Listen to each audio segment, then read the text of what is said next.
Well, China has stayed neutral since Russia launched its invasion of Ukraine 3 weeks ago. Beijing has not condemned Moscow's actions, only calling for maximum restraint in Ukraine. Well, here to explain what's at stake and what might happen next is our global affairs correspondent, Goh Sui Noi. Sui Noi, Dr. Balakrishnan says he hopes China will use the enormous influence it has on Russia to help end this war. Do you see that happening anytime soon? It's really hard to say whether China will use its influence on Russia to end the war with Ukraine, let alone whether it will happen anytime soon. Although there are actually those who say that the window for China's intervention really is quite small and it really needs to act quite quickly.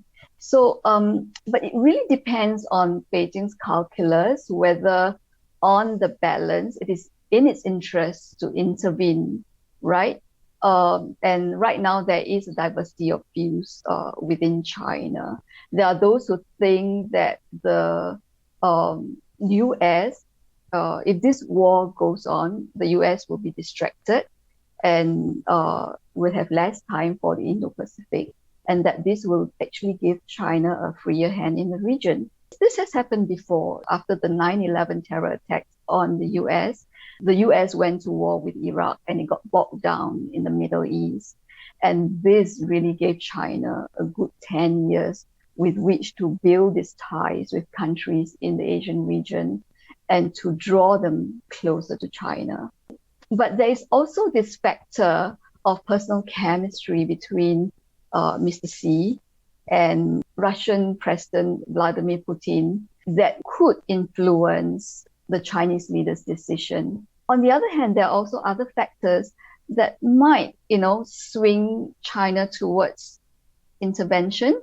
And these would be the mounting economic cost to China as the war drags on, as well as China's risk of isolation by the West and by other democracies in the Asian region if it continues to align itself with Russia. All right, so Sui Noi, let's build on that. What are the risks for China as this war drags on, both in the short and long term? Right, so the most immediate risk to China is both economic and domestic politics. So China has set itself a very ambitious growth target of 5.5% for an economy that is actually losing steam.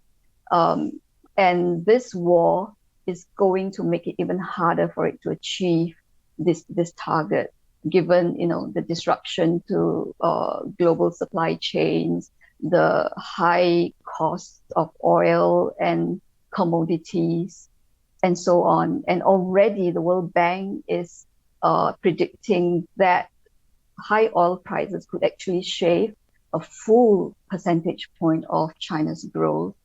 And really, this target to China is very important to maintain economic and social stability.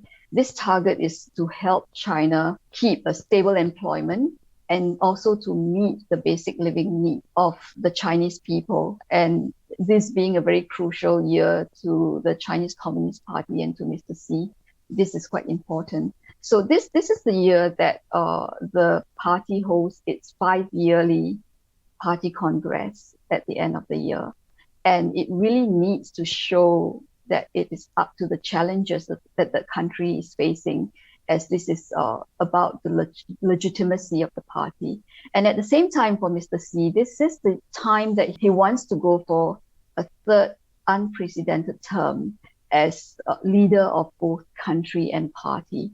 And certainly some optimism in the economy would help his cause. And in the longer term, China's continued alignment with Russia, as we've discussed before, could really isolate China. And China's economy at this moment cannot afford that kind of isolation. China needs globalization to make up for the shortcomings of its economy.